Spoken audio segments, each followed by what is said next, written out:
All right, let's get it started. This session is based on those questions which are actually difficult and they become really technical for the candidates of IELTS, and they find a lot of troubles and problems while solving these all questions.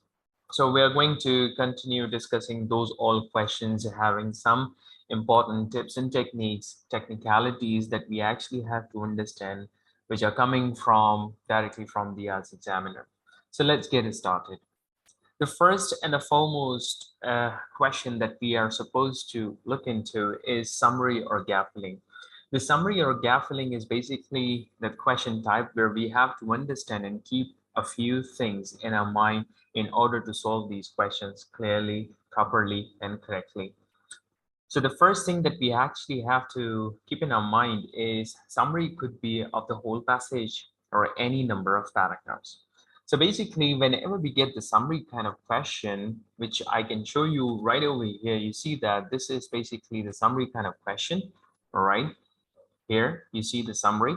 And what IELTS examiner says that I can make the summary of the whole passage. I can make the summary of any number of paragraphs selected. So this is something what we have to keep in our mind, that examiner can select any number of paragraphs or he can select the whole passage to make the summary. Okay, another important thing that IELTS examiner says is examiner will not skip any paragraph while making summary questions. So what do you mean? So basically, for example, examiner is making the summary. Now you see that examiner has selected these two paragraphs. So what examiner cannot do is he selects the second paragraph and then he selects the fourth or fifth paragraph and he eliminates the middle ones. He cannot do that.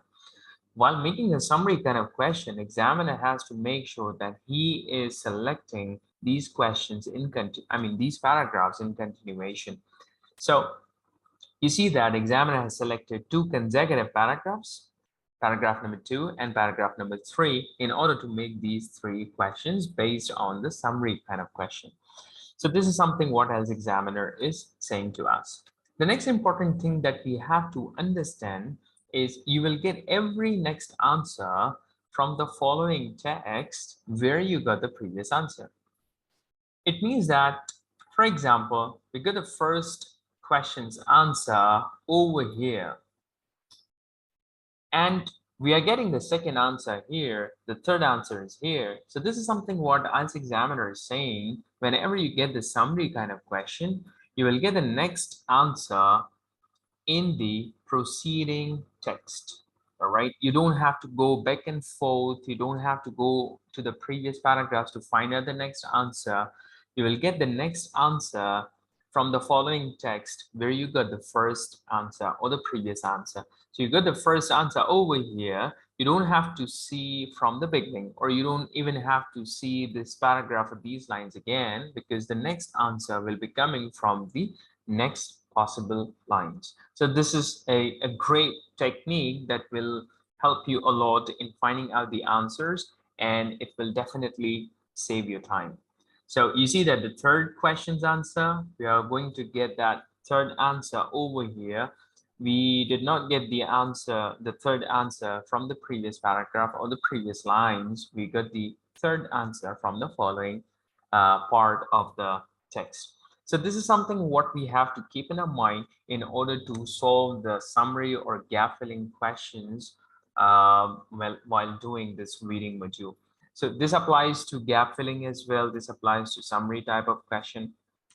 Wherever you get the summary or gap filling kind of questions, you're going to get the same kind of thing, and you have to implement these all rules over there. A very important thing that is, don't go back and forth to find the answer. If you're doing this and going back and forth to find out your answers, you are going to waste your time, which is again a very risky thing, because you have got only 60 minutes time within which you have to definitely complete the whole reading module in order to score really well. So this was something related to summary and gap filling. Now I'm going to move on to the next kind of question.